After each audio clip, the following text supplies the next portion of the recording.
দেখবেন কিছু লোক নির্বাচন আসলে খুব আল্লাহ আল্লাহ হয়ে যায়। তখন দেখবেন মাথার মধ্যে হেজাব লাগায়, পাঞ্জাবি লাগায়, আল্লাহ আল্লাহ হয়ে যায়। নির্বাচনও নাই, এরপরে আল্লাহর কথাও নাই। আছে না নাই? না, এরকম হওয়া যাবে না। সব সময় আমরা আল্লাহরে ডাকবো, বিপদে আপদে সব সময় ভরসা রাখবো আমরা একজনের উপর। আওয়াজ করে বলেন, তিনি কে? এ কথায় আল্লাহ তাআলা আমাদের চোখে আঙ্গুল দিয়ে জানিয়ে দিলেন, ফাইদা রাকিবু ফিল ফুলকি দা'আউল্লাহা মুখলিসিনা লাহুদ্দিন ফালাম্মা নাজ্জাহুম ইলাল বাররি ইযা হুম ইউশরিকুন।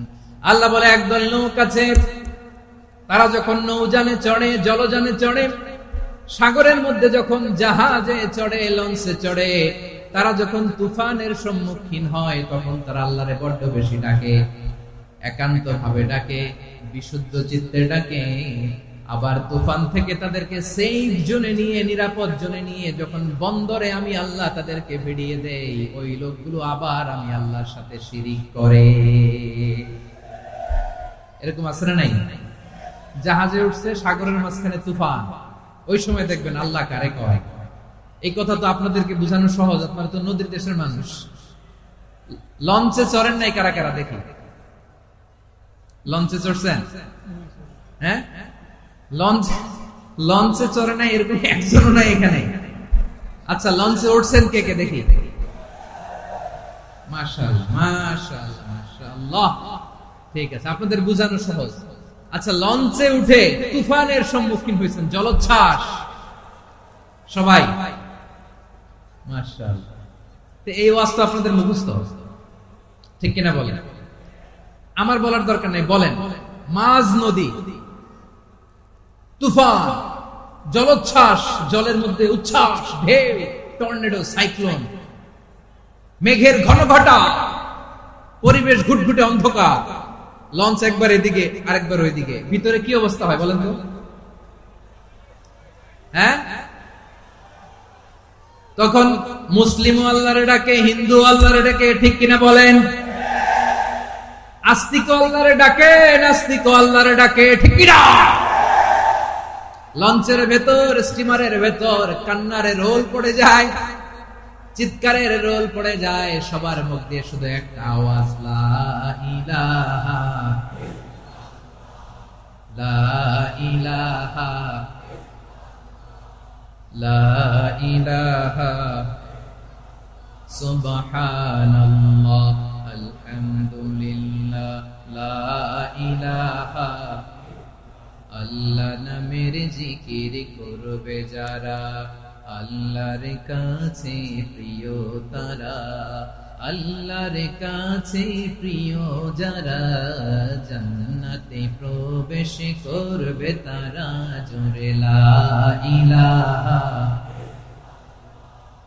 লা ইলাহা ইল্লাল্লাহ লা ইলাহা ইল্লাল্লাহ মুহাম্মাদুর রাসূলুল্লাহ সাল্লাল্লাহু আলাইহি ওয়াসাল্লাম।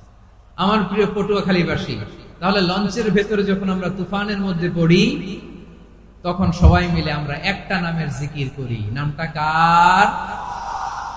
মুসলমানেরাও ডাকে, হিন্দুরাও ডাকে, আস্তিকও ডাকে, নাস্তিকও ডাকে, সবাই ডাকে একজনকে, তিনি কে? আবার দেখবেন ওই আল্লাহ তুফানের পরে, ঝড়ের পরে ওই লঞ্চটাকে যখন সদর ঘাটে ফিরিয়ে দেয়, আবার আমরা নাফরমানি শুরু করে দেই। সে কোথায় আল্লাহ বললেন, ফাইদা রাকিবু ফিল ফুলকি দা'আউল্লাহা মুখলিসিনা লাহুদ্দিন ফালাম্মা নাজ্জাহুম ইলাল বাররি ইযা হুম ইউশরিকুন। সাগরে যখন তুফানে পড়ে আমি আল্লাহর ডাকে, আবার আমি আল্লাহ যখন বাঁচিয়ে দেই, আবার আমি আল্লাহর সাথে শিরিক শুরু করে। আমরা কি এরকম হতে চাই নাকি? এরকম করবেন? হ্যাঁ না, আমরা তুফানে পড়লেও আল্লাহরে ডাকি, আবার বাঁচায় দেওয়ার পরেও ডাকি কারে? আল্লাহকেই ডাকি। বিমানের মধ্যে মাঝে মাঝে দেখবেন যে এয়ার টার্বুলেন্স হয়, জানেন? এয়ার টার্বুলেন্স জানেন তো? মাঝে মাঝে বিমানটা বাউন্সিং করে, বাম্পি, ভেরি বাম্পি ওয়েদার। শুনেন নাই? 40,000 ফিট উপরে যখন থাকে তখন পাইলট মাঝে মাঝে বলে, dear passengers, ladies and gentleman, right now we are flying 40,000 feet above the ground and we are passing very air turbulence, very heavy air turbulence right now. Please fasten your seat belt. দেখবেন মাঝে মাঝে বলে যে, ভদ্র মহিলা, ভদ্র মহোদয়গণ, আমরা 40,000 ফিট উপর দিয়ে যাচ্ছি আর এয়ার টার্বুলেন্স ফেস করছি, মেহেরবানি করে আল্লাহর রাস্তে সিট বেল্ট বাঁধুন। তখন বিমানটা এরকম বাউন্সিং করে, শেকিং করে। আপনারা মুখোমুখি হয়েছেন? ইদানিং এই এয়ার টার্বুলেন্স বেড়ে গিয়েছে। গত বছর আমার ইন্টারন্যাশনাল অনেকগুলো ফ্লাইট ছিল, আমি দেখলাম যে আগের ফ্লাইট গুলোর তুলনায় এখন এয়ার টার্বুলেন্স খুব বেশি। আমি একটু রিসার্চ করে দেখলাম, ক্লাইমেট চেঞ্জের কারণে, জলবায়ু পরিবর্তনের কারণে আকাশের বাতাসের মুভমেন্টে পরিবর্তন হয়েছে, ফলে এখন বিমান শেকিং করে বেশি, বাউন্সিং, বাম্পি ওয়েদার। তো বলেন তো, 40,000 ফিট উপরে যখন আপনি, কয় হাজার ফিট? সবাই বলুন কয় হাজার ফিট? 40,000 ফিট উপরে যখন আপনি, তখন যখন বিমানটা এরকম বাউন্সিং করে, সবাই যখন ভমিটিং করে বিমান নষ্ট করে দেয়, বমি করে, তখন বাঁচানোর কে আছে আল্লাহ ছাড়া? কেউ আছে? ওই মুহূর্তেও সবাই মিলে একজনের ডাকে আওয়াজ করে বলেন, তিনি কে? মাঝে মাঝে কিছু সোশ্যাল মিডিয়ায় কিছু ভিডিও পাওয়া যায় যে হেভি যখন এয়ার টার্বুলেন্স হয়, 10 সেকেন্ড 15 সেকেন্ডের কিছু ভিডিও পাওয়া যায়, বিমানটা এরকম বাউন্সিং করছে, বাম্পি ওয়েদার, কাঁপছে, মানুষগুলো বমি করছে, অক্সিজেন মাস্কগুলো সব ঝুলে পড়েছে, বিমানটা শুধু কাঁপছে। তখন দেখবেন বিমানের ভেতরেও এরকম লঞ্চের মতো চিৎকার আছে না নাই? বিমানের ভেতরেও তখন চিৎকার। গত বছর হিথ্রো এয়ারপোর্ট থেকে সিঙ্গাপুর এয়ারলাইন্সের একটা ফ্লাইট, হিথ্রো টু চাঙ্গি, একটা ফ্লাইটে এমন বেশি এয়ার টার্বুলেন্সের শিকার হয়েছিল ওই এয়ারক্রাফটটা, 33 জন যাত্রী সেখানে আহত হয়েছে, একজন যাত্রী নিহত হয়েছে।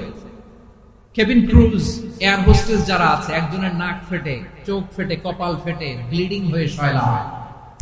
প্রিয় ভাইয়েরা, ওই 40,000 ফিট উপরে বিমানটা যখন কাঁপবে, তখন আমাদেরকে আল্লাহ ছাড়া আর কেউ বাঁচানোর আছে? এত আসতে বললে হবে? ওই কঠিন মুহূর্তে আমার বাবা আমারে বাঁচাতে পারে, আমার বন্ধু আমারে বাঁচাতে পারে। এই গ্রাউন্ডে, জমিনের বুকে আমার প্রোটোকল, আমার ক্ষমতা, আমার দাম্ভিকতা, কোনো কিছু আমারে বাঁচাতে পারে? একজন ছাড়া। চিল্লায় বলতে হবে, তিনি কে? সে আল্লাহ বললেন, গোলাম, আমি বিপদের সময় ঠিকই তোমাদের বাঁচিয়ে দেই। ওই বিমানের ভেতরে 40,000 ফিট উপরে যখন তোমরা এয়ার টার্বুলেন্সের শিকার হও, তখন নাস্তিকও আল্লাহরে ডাকে, হিন্দু আল্লাহরে ডাকে। জোরে বলেন ঠিক কিনা? আবার বিমানটা যখন শান্ত হয়ে যায়, একটু পরেই বিমানের স্ক্রিনের মধ্যে হিন্দি সিনেমা খোঁজে। বিমানের স্ক্রিনে কিন্তু বিশাল ওখানে আফলাম, ফিল্মের একেবারে বোঝাই করা। বিমানটা শান্ত হলে আবার হিন্দি সিনেমা দেখা শুরু করে। একটু আগে ডাকছিল কারে? দেখবেন বাংলাদেশে আমাদের ক্রিকেটাররা যখন অন্য কোনো দেশের সাথে খেলে, অনেক সময় এমন হয়, বল বাকি একটা, রান দরকার 6টা। বল বাকি কয়টা? পটুয়াখালী বুঝে নাই বোধহয়। বল বাকি কয়টা? রান দরকার।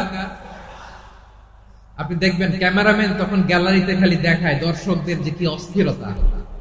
হিপ হপ স্টাইলের মেয়েটা, যে মেয়েটার ওড়না এতক্ষণ ছিল গলায়, এতক্ষণ কই ছিল, ওই মেয়েটা দেখবেন ওড়নাটা টেনে মাথায় দিয়ে এরকম মুনাজাত ধরতেছে, আল্লাহ আল্লাহ, একটা সক্কা, আল্লাহ